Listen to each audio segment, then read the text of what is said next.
মুরব্বি মুরব্বি, নয়ন, তোমার সাথে আমার কিছু কথা আছে, একটু সাইডে আসো তো। তুমি এখানে দাঁড়াও, আমি একটু আসতেছি। হ্যাঁ মনি, বল কি সমস্যা?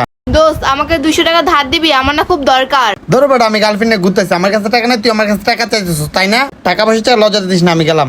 বাইগান। এই এই সোনামণি, কি ব্যাপার নয়ন, ওই আপুটা তোমাকে কি বললো? আরে গার্লফ্রেন্ডকে কিভাবে বলবো যে আমার বান্ধবী আমার কাছে 200 টাকা চেয়েছিল? হ্যাঁ পাইছি।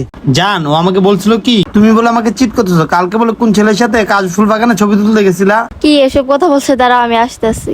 আরে কোথায় যাচ্ছ তুমি? নয়ন, এখান থেকে যাইও না। আপু, আপনি আমার বয়ফ্রেন্ডকে কি বলেছিলেন? আমি ছেলে নিয়ে কাশবাগানে দাঁড়িয়েছিলাম। আপু, ওকে বলছেন আর কাউকে বলেন না, তাহলে আমার মান ইজ্জত সব নষ্ট হয়ে যাবে। ঠিক আছে, এই কথা লুকিয়ে রাখার জন্য আমাকে 3000 টাকা দিতে হবে। ঠিক আছে আপু, আমার কাছে তো টাকা নেই, আপনি মোবাইলটা বিক্রি করে টাকা নিয়ে নিন। ঠিক আছে আপু, আমি এই বিষয়ে কাউকে কিছু বলবো না।